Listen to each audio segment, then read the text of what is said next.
प्रिया लखनऊ क्यों आई थी? हर रोज की तरह आज भी शाम को मर्सिडीज कार लखनऊ के सबसे महंगे रेस्तरां के पास रुकी और हेमंत कार से उतरकर सीधे रेस्तरां में गया। वहां पहुंचकर उसने चारों तरफ नजर डाली तो देखा कि कोने की टेबल पर वही स्मार्ट युवती बैठी है जो रोज शाम को उस जगह अकेले बैठती थी और फ्रूट जूस पीती थी। हेमंत से रहा नहीं गया। उसने टेबल के पास जाकर खाली कुर्सी पर बैठने की इजाजत मांगी। हाँ, बैठिए, वह बोली तो हेमंत कुर्सी पर बैठ गया। इससे पहले कि दोनों के बीच कोई बातचीत होती हेमंत ने उसे ड्रिंक ऑफर कर दिया। No, strictly no, I don't take wine, युवती ने विदेशी लहजे में जवाब दिया।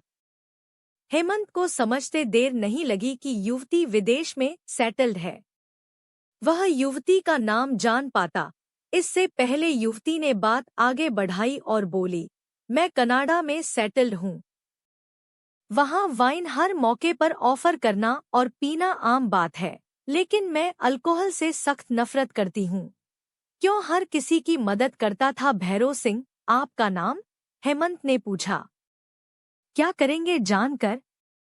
मैं कुछ महीनों के लिए इंडिया आई हूँ और थोड़े दिनों बाद वापस चली जाऊंगी। शाम को यहाँ आती हूँ रिलैक्स होने के लिए। क्या इतना जानना आपके लिए काफी नहीं है? युवती ने जवाब दिया और अपनी घड़ी देख उठने लगी।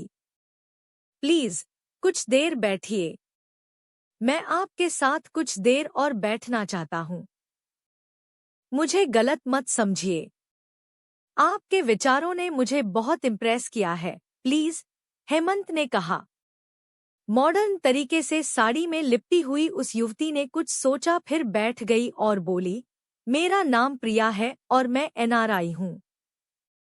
एक टीम के साथ गेस्ट बनकर इंडिया घूमने आई हूँ। यहाँ लखनऊ में मेरे चाचा रहते हैं, इसलिए उनसे मिलने आई हूँ। मेरे पेरेंट्स वर्षों पहले कनाडा शिफ्ट कर गए थे। वहाँ वे सरकारी स्कूल में टीचर हैं। इतना कहकर उसने फिर चलने की बात कही तो हेमंत ने कहा, चलिए मैं आपको चाचा के घर छोड़ देता हूँ। मुझ पर विश्वास कीजिए और यकीन न हो तो अपने चाचा से इजाजत ले लीजिए। उनसे कहिए कि सुपर इंडस्ट्रीज के मालिक की गाड़ी से घर आ रही हूँ। सुपर इंडस्ट्रीज लखनऊ और पूरे प्रदेश में प्रसिद्ध है। प्रिया ने उससे विजिटिंग कार्ड मांगा। उसे देखा, फिर पर्स में रखा और उसके साथ चलने को राजी हो गई। गाड़ी में बैठते वक्त हेमंत अत्यधिक विचलित सा था। पता नहीं क्यों एक अनजान युवती को वह अपना समझने लगा था। शायद युवती के आकर्षक व्यक्तित्व व अंदाज से प्रभावित हो गया था। गाड़ी में हेमंत ने पारिवारिक बातें छेड़ी और अपने परिवार और बिजनेस के बारे में बताता रहा। गाड़ी तो चल पड़ी, लेकिन जाना कहाँ है हेमंत को मालूम नहीं था। उसने प्रिया से पूछा, कहाँ जाना है? अमीनाबाद, प्रिया का संक्षिप्त जवाब था। तुम्हारे चाचा क्या करते हैं? हेमंत ने फिर सवाल किया। प्रिया ने बताया कि उसके चाचा इरिगेशन डिपार्टमेंट में जॉब करते हैं और अमीनाबाद में उनका फ्लैट है। गाड़ी रोकिए, मेरा घर पास ही है, प्रिया ने कहा।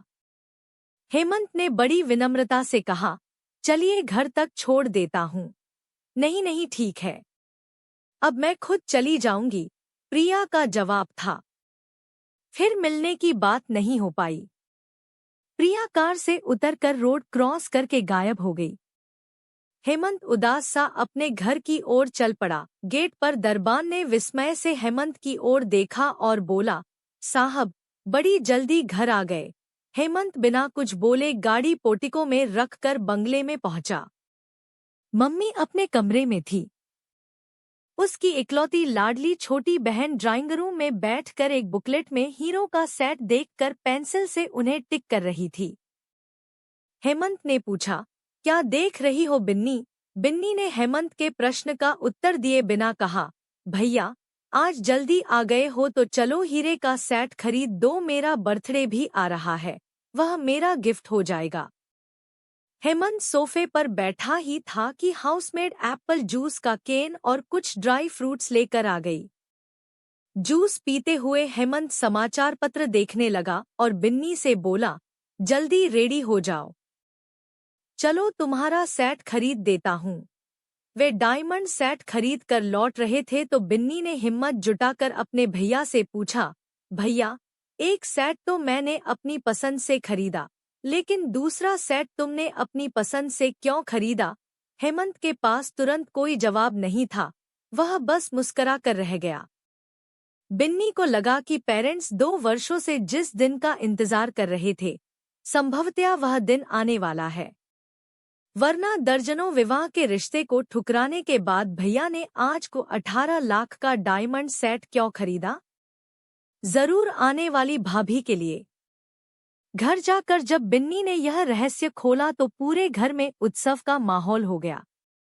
हाउसमेड ने मुस्कुराते हुए रात का खाना परोसा तो कुक ने एक स्पेशल डिश भी बना डाली। खाना खाकर सभी हंसते खिलखिलाते अपने अपने कमरों में चले गए।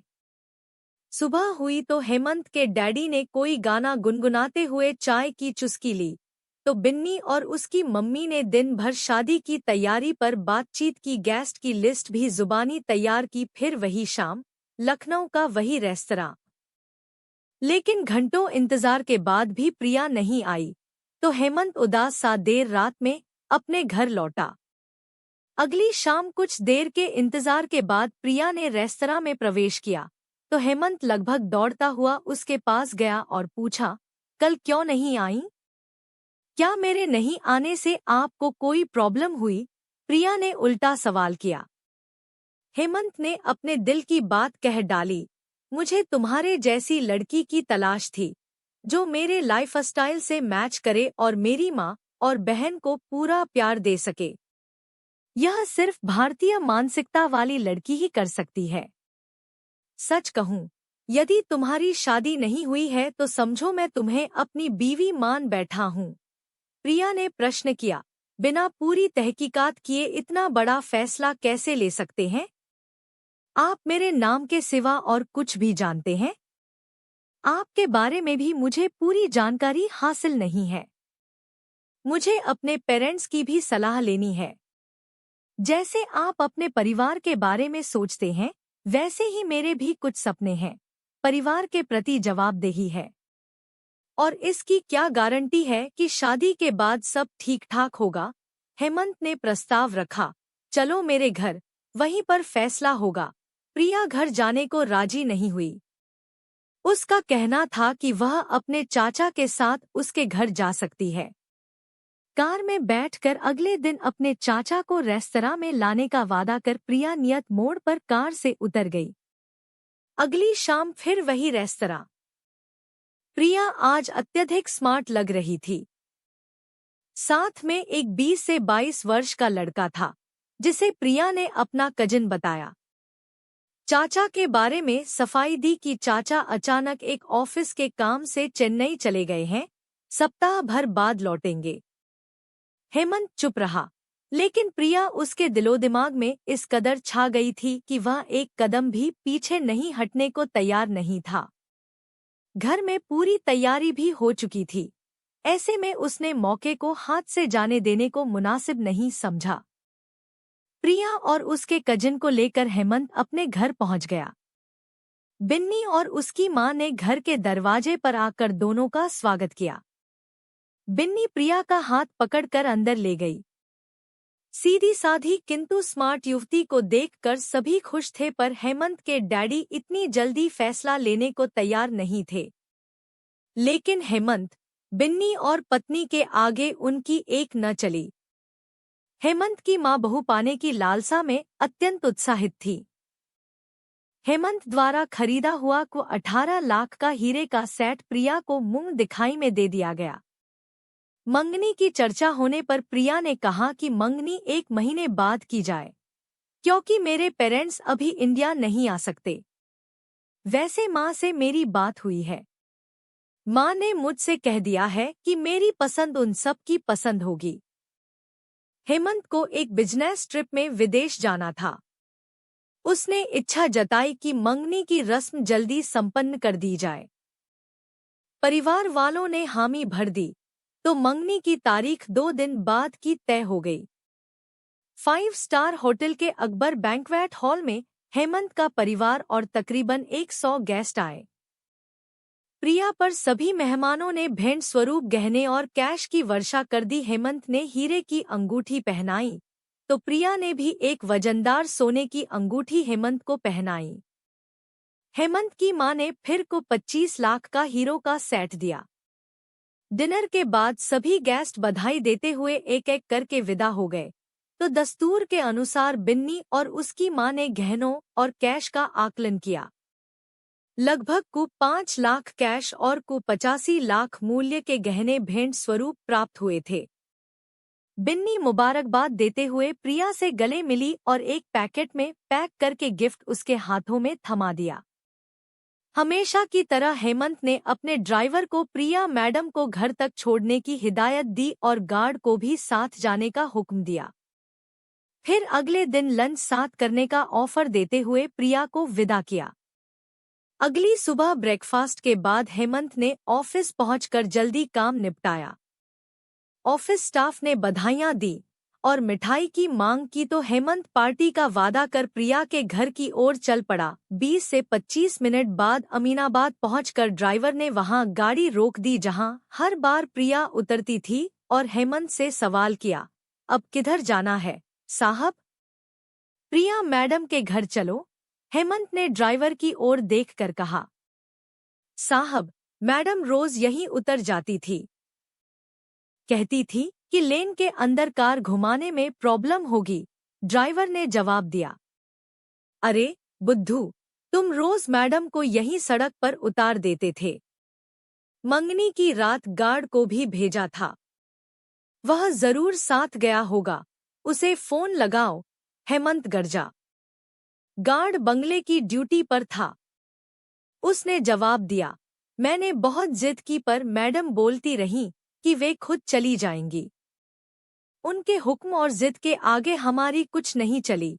हेमंत जोर से चिल्लाया, बेवकूफ, मैंने तुम्हें मैडम की सिक्योरिटी के लिए भेजा था और तुमने उन्हें आधे रास्ते पर छोड़कर अकेले जाने दिया। मैं तुम दोनों की छुट्टी कर दूंगा। हेमंत ने अब प्रिया को फोन किया, लेकिन उसका स्विच ऑफ मिला। उसने अपने ऑफिस पहुंचकर फिर फोन लगाया। इस बार प्रिया का रिस्पॉन्स आया। वह धीमी आवाज में बोली, मेरे कजिन की तबीयत अचानक बहुत खराब हो गई है, उसे डॉक्टर अभी देख रहे हैं, मैं रात में बात करती हूँ। इतना कहकर प्रिया ने मोबाइल का स्विच ऑफ कर दिया। हेमंत की रात बेचैनी से कटी।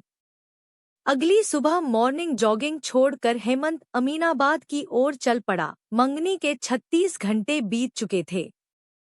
प्रिया से पूरी तरह संपर्क टूट चुका था।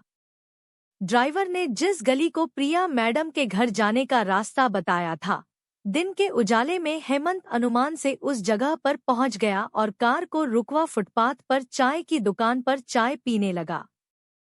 हेमंत को हर हाल में आज प्रिया से मिलना था, अतः उसने चाय वाले से हुलिया बताते हुए पूछताछ की। बाई चांस चाय वाले ने प्रिया को 2 बार कार से उतरते देखा था, लेकिन उसने भी निराशाजनक जवाब दिया। उसने हेमंत को बताया, आपने जो हुलिया बताया वैसे हुलिये की अनेक महिलाएं हैं और रात में देखे गए चेहरे की पहचान करना थोड़ा मुश्किल है।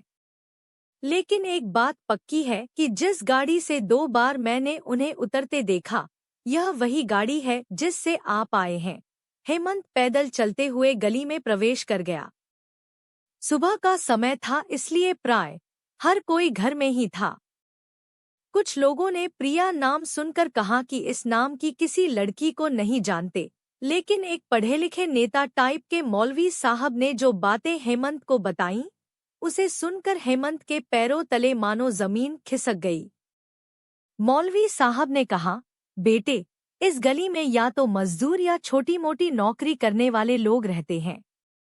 यहाँ कभी भी किसी एनआरआई या आपके बताए हुए हुलिये की युवती को कभी नहीं देखा गया है। यह गली जहाँ खत्म होती है उससे आगे रिहायशी इलाका भी नहीं है। आप गलत जगह आ गए हैं। हेमंत को महसूस होने लगा कि उसके साथ बहुत बड़ा धोखा हुआ है। उसके पास प्रिया के घर के पते के नाम पर सिर्फ अनजान गली की जानकारी भर थी। हेमंत वहां से निकलकर रेस्तरां की ओर चल पड़ा। रेस्तरां में अभी साफ सफाई चल रही थी, किंतु हेमंत साहब को सुबह सुबह देखकर सारा स्टाफ बाहर आ गया। हेमंत को वहां जो जानकारी मिली उसने उसकी शंका को हकीकत में बदल दिया। सिक्योरिटी गार्ड ने बताया कि वे मैडम जब पहली दफा रेस्तरां आई थी तब उन्होंने मुझसे पूछा कि सुपर इंडस्ट्रीज वाले हेमंत रस्तोगी कौन है। मैंने आपकी ओर इशारा किया था। इसके बाद आप दोनों को साथ साथ निकलते देखा तो हम सब यह समझे कि आप लोग एक दूसरे को जानते हैं। हेमंत सुनकर लड़खड़ा सा गया तो स्टाफ ने मिलकर उसे संभाला। हेमंत को प्रिया का तरीका समझ में आ गया था। पूरी योजना बनाकर और एक अच्छे होमवर्क के साथ हेमंत को टारगेट बनाकर उसके साथ फ्रॉड किया गया था। हेमंत संभलकर कार में बैठा और घर जाकर सभी को यह कहानी सुनाई। अपने घबराए हुए बेटे को आराम की सलाह देकर हेमंत के पापा सिटी एसपी के ऑफिस पहुंच गए। एसपी ने ध्यान से सारी बातें सुनी, एंगेजमेंट की तस्वीर रख ली और दूसरे दिन आने के लिए कहा। एसपी के कहने पर प्रिया के खिलाफ एफआईआर भी दर्ज कराई गई। अगले दिन हेमंत और उसके डैडी सिटी एसपी के ऑफिस पहुंचे तो उन्होंने बताया कि दिल्ली क्राइम ब्रांच से खबर मिली है कि इस सूरत की एक लड़की हिस्ट्री शीटर है। फोटो की पहचान पर दिल्ली अंतर्राष्ट्रीय हवाई अड्डे से पता चला है कि बताई गई मंगनी की तारीख के दूसरे दिन वह युवती कनाडा के लिए रवाना हो गई है। यह भी पता चला कि यह युवती बीच बीच में इंडिया आती है और अपना नाम बदलकर विभिन्न शहरों में ऐसा फ्रॉड करके सफाई से विदेश भाग जाती है। एक बार तो जयपुर में शादी रचा डाली और सारा सामान लेकर चंपत हो गई, लेकिन अब वह बच नहीं पाएगी क्योंकि मैंने रेड अलर्ट की सिफारिश कर दी है। अगली बार इंडिया आते ही पकड़ी जाएगी। हेमंत को अब यह बात समझ में आ गई कि उस युवती ने कजिन की बीमारी के नाम पर संपर्क तोड़ा और आसानी से भाग निकली। हेमंत के डैडी ने एसपी साहब से पूछा कि आगे क्या होगा, तो उन्होंने कहा कि अगर लड़की पकड़ी गई तो पहचान के लिए पुलिस थाने आना होगा और केस चलने पर कोर्ट में भी आना होगा। कई तारीखों पर गवाह के रूप में आना आवश्यक होगा। इन सब से पहले तफ्तीश के समय पुलिस के सामने बयान देना होगा और अपने गवाहों के बयान भी दर्ज कराने पड़ेंगे। हेमंत के डैडी ने टिप्पणी की, यानी अपने बिजनेस से टाइम निकालकर कोर्ट कचहरी और पुलिस के चक्कर लगाने होंगे। एसपी साहब ने मुस्करा कर कहा, ये तो कानून से जुड़ी बातें हैं, इनका पालन तो करना ही होगा। अब हेमंत ने मुंह खोला और बोला, लाखों का फ्रॉड और कोर्ट कचहरी की दौड़ भी नुकसान तो बस हमारा ही है। एसपी ने दोबारा पुलिस के संपर्क में बने रहने की बात कही और हेमंत के डैडी से हाथ मिला कुर्सी से खड़े हो गए। हेमंत के हिस्से में अब पछतावे और अफसोस के सिवा कुछ भी नहीं बचा था।